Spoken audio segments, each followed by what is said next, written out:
Well, welcome to the 700 Club. President Trump is taking his message to Davos, Switzerland today. He's promoting the strong economy here in the U.S. and laying out his vision of America first. The president is also sending a clear message to the Palestinians, saying that his administration will cut off aid if they won't negotiate with Israel. Jennifer Wishon brings us the story.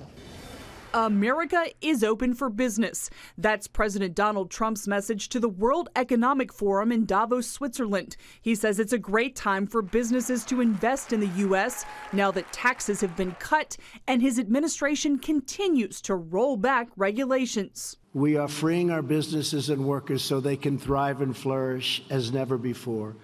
We are creating an environment that attracts capital, invites investment, and rewards production.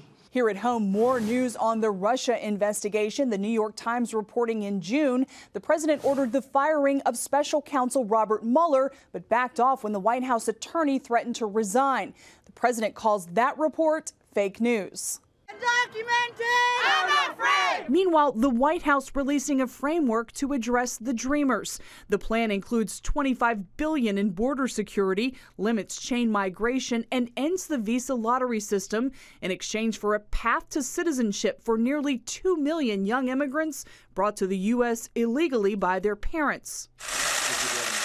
And in Davos, the president's first meeting with Israeli Prime Minister Benjamin Netanyahu since he recognized Jerusalem as the capital of Israel. People say that this pushes peace backward. I say it pushes peace forward.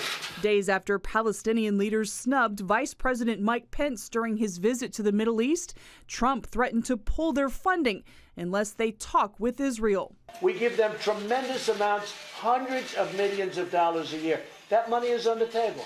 Because why should we do that as a country if they're doing nothing for us? Palestinians call the funding an American obligation. The Council of Europe denounced Trump's recognition of Jerusalem as Israel's capital, but for the first time also called on the Palestinian Authority to stop payments to imprisoned terrorists and their families. As for the president, he has a full plate in Davos, including a chance to boast about the nation's growing economy and booming stock market. Jennifer Wishon, CBN News. Well, I want you to hear that line that the Palestinians said, that our funding of them is our obligation. Pay special attention to that because that comes out of this whole victimhood mentality. It comes out of some sort of, America's got an obligation to us. We don't have any obligation to them.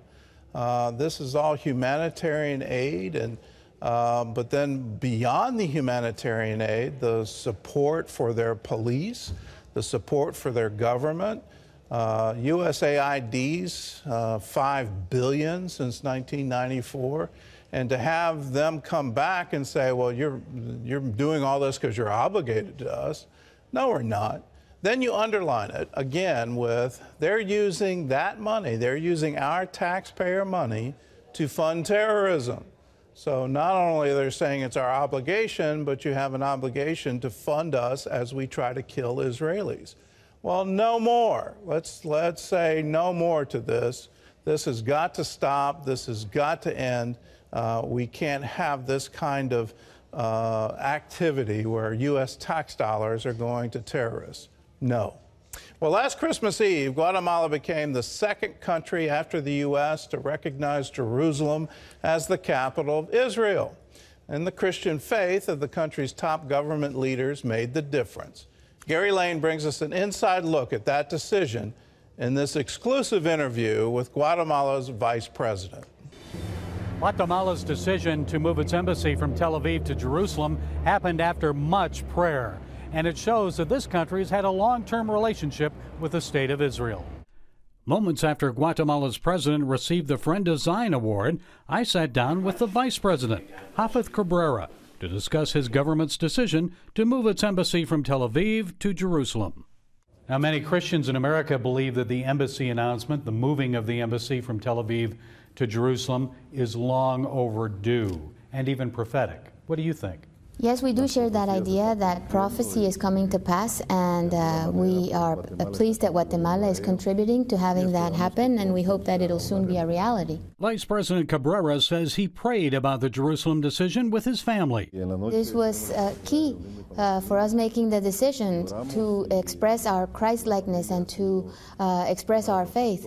We did pray. It was something that we meditated on and that we later on shared with President Jimmy Morales. Following my interview with the Guatemalan Vice President, I talked with Mike Evans, the man behind the Friend of Zion Award.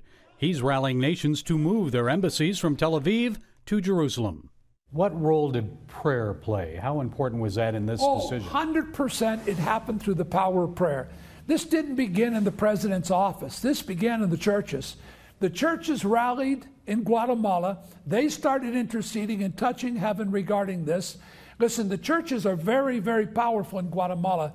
They are big, they're organized, they're believers, and they're very, very pro-Israel. So they united, and that wave of faith and intercession came right up to the president's office and the foreign ministers and the vice president's office, and they said yes. Gary Lane, CBN News, Guatemala City, Guatemala. Prayer works, and let's get Christians praying around the world. Let's pray for the peace of Jerusalem. Let's pray that what's happened in just the past few months will be the accelerant that's needed for a lasting peace.